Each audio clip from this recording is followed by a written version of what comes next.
In this video, I will be going over how to submit WIOA eligible training provider files. To get started, go to www.maine.gov/labor/CWRI/ETP. Once you're here, you can see directions on how to sign up for your data submission account. In the last video, I go through exactly how to do that. Now we are going to be downloading the instructions on how to submit the files, so you can click here and open as a PDF. So now that we can see our instructions side by side with the sign-in page, I'm going to be going through how to submit your files. So first, we want to make sure that we have two files, our details file and our crosswalk file, and that they meet the file requirements. If you have any questions on how to create those files, first, you can look at the details file examples. We also have a crosswalk file example here. We have the template, and with these templates, what you can do is just download them. It'll come in with all of the column headers that you need, and you just enter in the data as you go. It's the same thing for a crosswalk file template.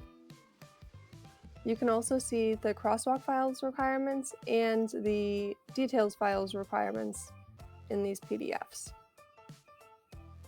So I'm going to quickly go over the requirements for the details file.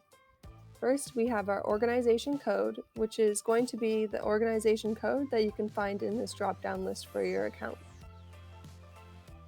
Your student's ID number. This must be a unique identifier for each of the students completing a program, and it must match what you submit in your crosswalk file.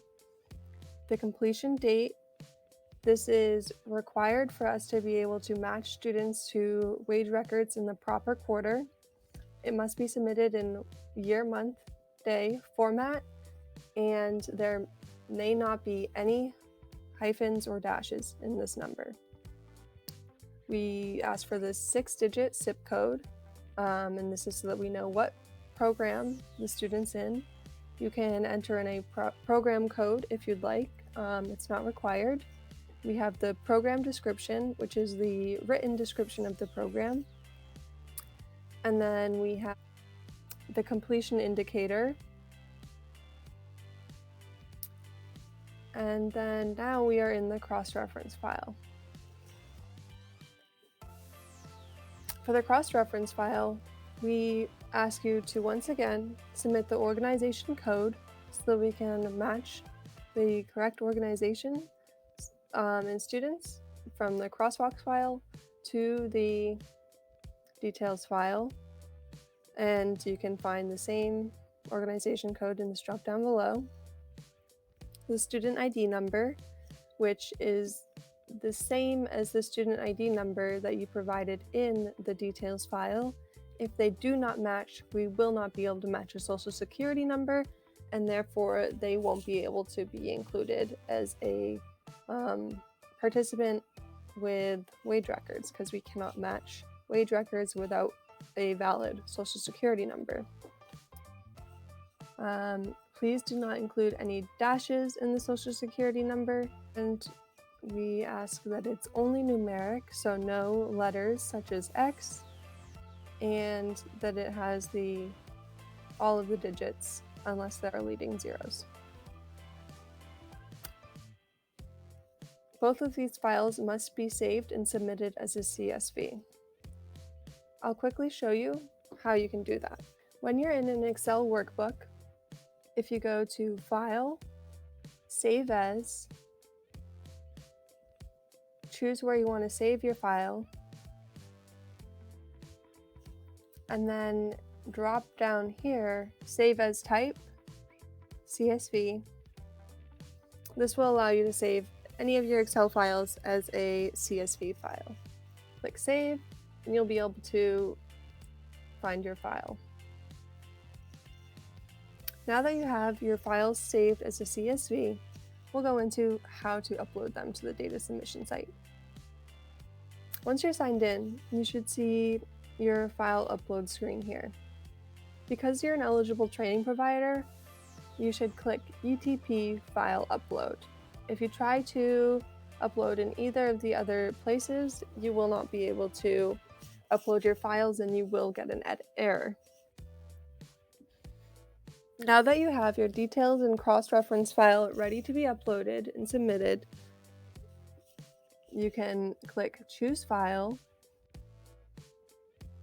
The first file you upload is your details file.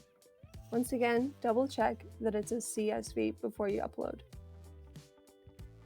The next file you'll be uploading is your crosswalk file. Again, make sure it's in CSV.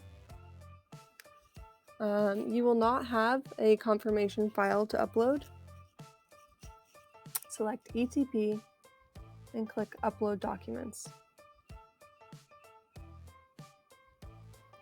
Once you've submitted, you will see File Upload Complete and a confirmation number. If you do not see that, you will see an error with some information on what may have gone wrong. Typical errors that we see are eligible training providers submitting under the File Uploads tab, eligible training providers trying to submit an Excel file as a CSV, which, like we said, you can easily fix by changing that, or eligible training providers submitting files with the incorrect file headers. If you're having issues with that, I recommend downloading the file templates and copying your data over to those so that you know that you have the correct file headers.